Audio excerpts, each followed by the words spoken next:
ஆன்மீக அன்பர்கள் அனைவருக்கும் வணக்கம். உங்களை எல்லாம் இந்த ஆன்மீக சேனல் மூலியமாக சந்திக்கிறதுல நான் ரொம்பவும் சந்தோஷப்படுறேன். நாங்கள் போடுற வீடியோலாம் உங்களுக்கு பிடிச்சிருந்ததுன்னா நீங்கள் லைக் பண்ணுங்கள், ஷேர் பண்ணுங்கள். குளத்தூர் பாபா டெம்பிள் சேனலுக்கு நீங்கள் சப்ஸ்கிரைப் பண்ணுங்கள். நீங்கள்லாம் எங்களோட வரும்பொழுது நாங்கள் நிறைய விஷயங்களை சொல்ல கடமைப்பட்டிருக்கோம். இன்றைக்கி குரு பூர்ணிமா அப்படின்றத பற்றி ஒரு சின்ன பதிவை நான் உங்களுக்கு கொடுக்க போகிறேன். இந்த பதிவு உங்களுக்கு மிகவும் பயனுடையதாக இருக்கும். இந்த பதிவில் குருக்களை நம்ம எப்படி கொண்டாடுறோம், எப்படி நம்ம அவங்களுக்கு மரியாதை செலுத்தணும், அது மட்டும் இல்லாமல் பாபாவினுடைய வழி எப்படிப்பட்டது, வீட்டில் வழிபாடு நம்ம எப்படி குரு வழிபாடு செய்யணும், அதனுடைய பயன்கள் என்ன அப்படின்றத பற்றியெல்லாம் ஒரு சின்ன பதிவை நான் உங்களுக்கு கொடுக்குறேன். வாங்க இப்போ நம்ம வீடியோக்குள்ளே போகலாம்.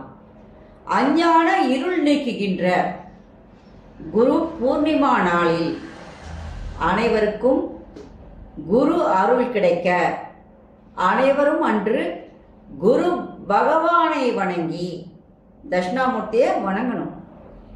அவர் ஆசி பெற வேண்டும். அன்று அவர் ஆசி பெறுவது மிகவும் நல்லது. ஒருவருக்கு நல்ல ஒரு குரு அமைந்து விட்டால் அவரது வாழ்க்கைக்கு வேறு எந்த சிறப்பு அமைய வேண்டும். ஒரு குரு நல்ல குரு கிடைச்சிருச்சுன்னா அந்த சிஷ்யன் மிகவும் உயர்ந்தவனாக மதிக்கப்படுவான். அதனால் நம்ம வாழ்க்கையில் குரு அமையிறது தான் நமக்கு மிகவும் சிறப்பு வாய்ந்தது. அதுதான் மிக சிறந்தது. வேறு எந்த சிறப்புமே சிறப்பாக சொல்லப்படுவதில்லை.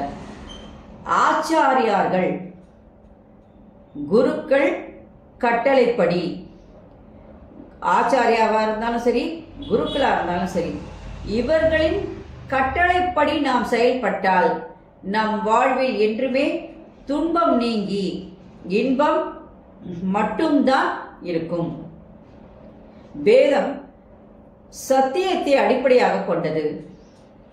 அது என்றும் பொய்க்காது, என்றும் நிலையானது. வேதம் என்ற சொல்லுக்கு வித் என்ற பொருள். அது வித் என்ற சொல்லிலிருந்து தான் பிறந்ததாக கூறுகின்றார்கள். இதன் மூல கரு உணர்ந்த மகான்களும் குருக்களும், ஏன் இப்ப நீங்க பார்க்க போனா ஸ்ரீ கிருஷ்ணர், வசிஷ்ட முனிவர், ராகவேந்திரர், சத்குரு சாய்நாதர், வள்ளலார், ஆதிசங்கரர், ஸ்ரீ ஜெயேந்திரர், ராமதீர்த்தர், இவர்கள் எல்லாமே நாம் குருவாக ஏற்றுக்கொள்ளக்கூடியவர்கள் தான். அவங்கெல்லாம் நமக்கு குருவாக கிடைச்சிட்டா நமக்கு வாழ்க்கையில் இன்பம் தான் தவிர துன்பம் என்பது இல்லை. ஒவ்வொரு வருடமும் ஆடி மாத பௌர்ணமி நாளில் குரு பூர்ணிமா கொண்டாடப்படுகிறது. இந்த வருஷம் எந்த நாளில் எந்த நேரத்தில் குரு பூர்ணிமா கொண்டாடப்படுகிறதுன்றதை பாருங்க. இந்த வருஷம் குரு பூர்ணிமா விழா 21/7/2024 ஞாயிற்றுக்கிழமை கொண்டாடப்படுகின்றது. அன்றைய நாளில் அனைத்து கோயில்களிலும் விசேஷமான பூஜைகள் நடைபெறும். அம்பாள் வழிபாடும் கண்கண்ட தெய்வமான சத்குரு சாய்நாதரினுடைய வழிபாடும் எல்லா கோயில்களிலும் மிக சிறப்பாக அன்று நடைபெறுகிறது. முக்கியமாக பார்த்தீங்கன்னா பாபா கோயில்களில் அபிஷேகம், ஆராதனைகள், வழிபாடுகள், அலங்காரங்கள் எல்லாமே மிக மிக மிக சிறப்பாக இருக்கும். கோயில்களுக்கு சென்று இறைவனை வழிபடும் பக்தர்கள் தங்களால் முடிந்த அபிஷேக பொருட்களையும் பூக்களையும் அன்னதானமாக நாம் என்ன பண்ணோம், நைவேத்தியங்களும் தருவது மிகவும் சிறந்தது. பூ கொண்டு போகலாம், அபிஷேக சாமானுங்க கொண்டு போகலாம், நெய்வேத்தியங்கள் கொண்டு போகலாம். இது எல்லாமே அன்றைய நாளில் மிக மிக உயர்ந்தது. ஆனால் கண்டிப்பாக எல்லாரும் அன்னைக்கு கோயிலில் போய் இறை வழிபாடு கண்டிப்பாக செய்ய வேண்டும்.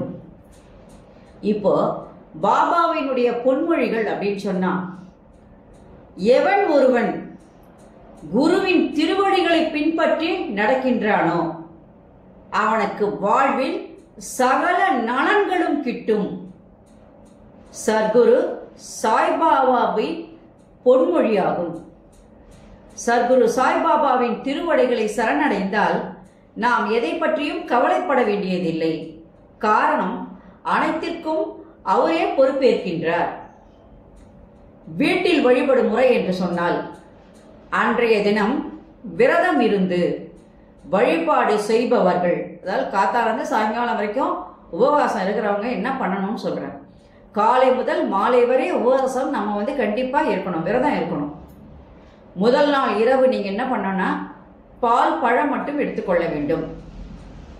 வீட்டில் உள்ள இறை படங்களை நன்றாக துடைத்து சந்தன குங்குமம் இட்டு வாசனை மலர்களால் அலங்கரித்து உங்களுக்கு தெரிந்த ஸ்லோகங்கள் 108 போற்றிகள், இறை பாபாவினுடைய சர்ஷரிதங்கள், தேவி கவசம், ஸ்ரீ லலிதா சகஸ்ரநாமம், ஸ்ரீ லலிதா பஞ்சரத்தினம், ஸ்ரீ கிருஷ்ணாஷ்டகம், ஸ்ரீராமர் பஞ்சரத்தினம், ஸ்ரீ ஐகிரீவ ஸ்தோத்திரம், விஷ்ணு சகஸ்ரநாமம் போன்ற எதை வேண்டுமானாலும் நீங்கள் அன்று படித்து என்ன பண்ணணும், படிக்கும்போது அது உங்களுக்கு நன்மையை தரும்.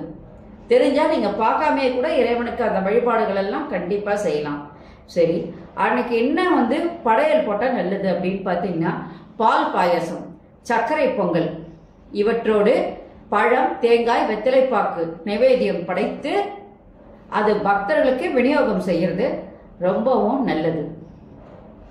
இதுக்கப்புறம் அந்த விரதம் இருக்கிறவங்க அந்த படையலை அவங்க சாப்பிட்டு நிலவு வழிபாடு செய்து பின் நாம் படையிலையும் உண்டு என்ன பண்ணணும், அந்த விரதத்தை அன்னைக்கு கைவிடலாம். வீட்டில் பூஜை பண்றவங்க வீட்டில் இருந்தே என்ன பண்ணலாம், அந்த ஸ்லோகங்கள் எல்லாம் சொல்லி இறை வழிபாடு செய்து 6 மணிக்கு மேலே நிலவு வழிபாடும் செஞ்சு அவங்க விரதத்தை கைவிடலாம்.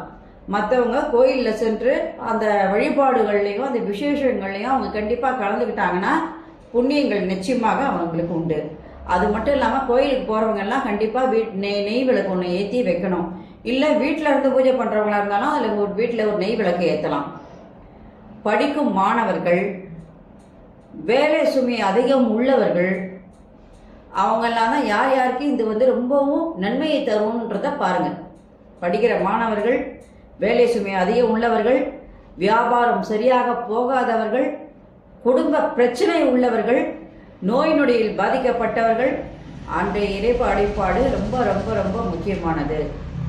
கூடுமானவரை கோயிலில் அன்னைக்கு போனீங்கன்னா எந்த கோயிலாக இருந்தாலும் குருக்கு வழிபாடு செய்யறதுக்கு 27 முறை நீங்கள் வலம் வர வேண்டும்.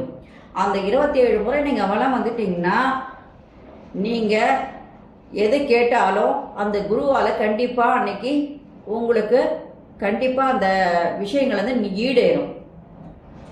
அது மட்டும் இல்லாமல் நெய் விளக்கு ஏற்றி வச்சு பூஜை பண்ணீங்கன்னா ரொம்பவும் விசேஷமானது. பிரச்சனைகள்லாம் என்னென்ன இருக்கோ, எந்த பிரச்சனையும் மனுஷனாக இருந்தால் பிரச்சனைகள் கண்டிப்பாக இருக்க தான் செய்யும். அந்த பிரச்சனைகள் எல்லாம் தீர்வதற்கு இதுதான் வழிவகை செய்யும். கண்டிப்பாக இதுதான் வழிவகை செய்யும். விரதம் இருக்க முடியல அப்படின்னா, ஏன்னா இப்போ நோய்பட்டவங்க இருப்பாங்க, வயசில் பெரியவங்க இருப்பாங்க, அதே நேரத்தில் குழந்தைங்க இருக்காங்க, படிக்கிற குழந்தைங்க, அவங்கெல்லாம் விரத முறை கடைபிடிக்க முடியாது.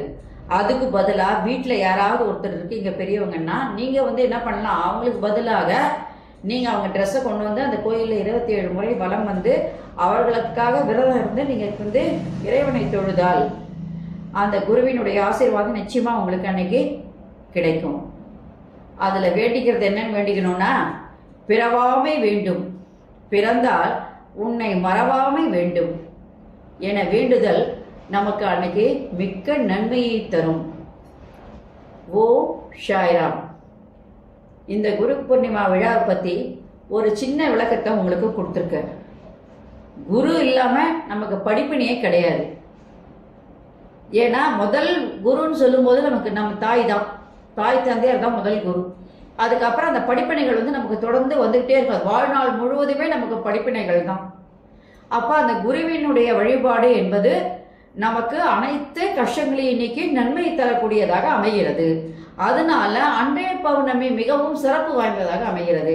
இப்படி ஒவ்வொன்றுத்துக்கும் நான் பல விளக்கங்களை உங்களுக்கு சொல்லிக்கிட்டே வரேன். நாளைக்கு இந்த குரு பூர்ணிமாவுக்கும் குளத்தூர் பாபா டெம்பிள் சேனலுக்கும் என்ன தொடர்பு அப்படிங்கிறத பற்றி ஒரு சின்ன விளக்கத்தை நான் கொடுக்க போகிறேன்.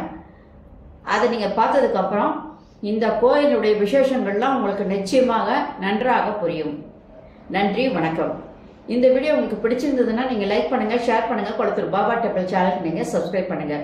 நீங்கள்லாம் என்னோட வரும்பொழுது இன்னும் நிறைய விஷயங்களை நான் சொல்ல கடமைப்பட்டிருக்கேன். நீங்கள் தொடர்ந்து என்னோட வாங்க. நானும் பல விஷயங்களை உங்களுக்கு சொல்லிக்கிட்டே வரேன். நன்றி, வணக்கம். அனைவருக்கும் நலம் உண்டாகட்டும். ஓம் சாய்ராம். அரஹர மகாதேவா, சம்போ மகாதேவா. அனைவருக்கும் நலம் உண்டாகட்டும். Subscribe to my channel and please press the bell icon for more videos.